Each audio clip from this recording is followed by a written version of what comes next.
Madam,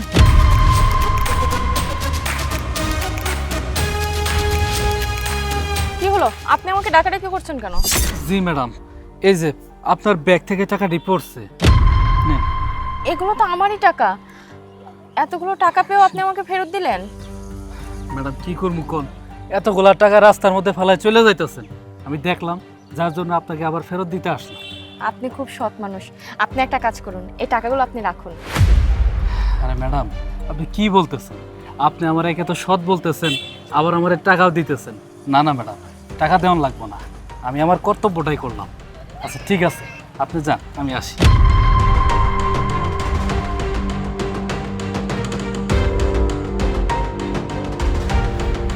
এই যে আমি তোমার কাছেই যাইতাছিলাম, ভালোই হয়েছে। আমি কলেজে যাইতাছি, 500 টাকা দাও। আরে ভাই, আমি তো সারাদিনে 500 টাকা বিক্রি করতে পারি নাই, আমি 200 টাকা বিক্রি করছি। দাঁড়া, আমি তোর টাকাটা দিতেছি। কত দিন এগুলো আর কবা বলো? যত দিন তোমার কাছে আমি টাকা চাইছি ততদিন সেম কাহিনীটাই তুমি আমারে করছো। এই 200 টাকা দিয়ে আমার কি হবো? কিচ্ছু তো হবো না।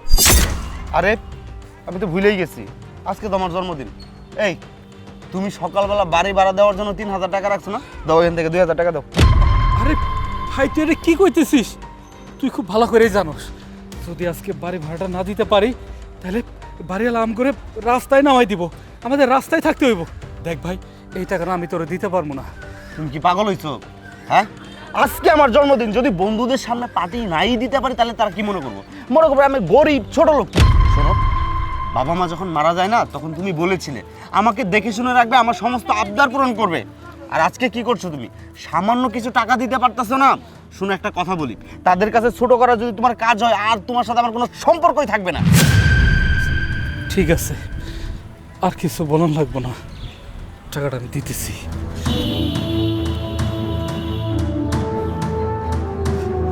নে ধর। আর হ্যাঁ, আরেকটা কথা, তুমি যে প্রত্যেক মাসে আমার কলেজের জন্য 5000 টাকা দিতাম, সেই 5000 টাকা এখন আর হয় না। 15000 টাকা প্রতি মাসে দেবো, কথাটা যেন মনে থাকে।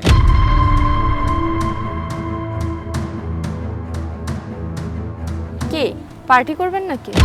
হ্যাঁ, পার্টি করব। বাই দ্য ওয়ে, আপনি কে? আপনি কেন এই কথা জিজ্ঞেস করছেন? আপনি জানেন আপনার ভাই কত কষ্ট করে টাকা ইনকাম করে আপনাকে দেয়, আর সেই টাকা ভেবে নষ্ট করবেন? আপনার লজ্জা করে না? আরে বাহ, ঘরের খেয়ে বোনের মোস্তারানো তো ভালোই কাজ করেন।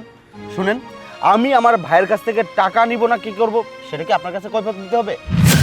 না না, আমার কাছে কেন কৈফিয়ত দিতে হবে? আমি আপনার কেউই না। কিন্তু জানেন আপনার এই ভাইটা সারাদিন রোদে পুড়ে কত কষ্ট করে টাকা ইনকাম করে? তাকিয়ে দেখেন একবার। কি বললি? এই ফুটপাতের চা 10 টাকা, 5 টাকা কাপ দিবি? না না স্যার, আমি 5 টাকা কাপ চা দিতে পারবো না। দিবি না? জি না স্যার।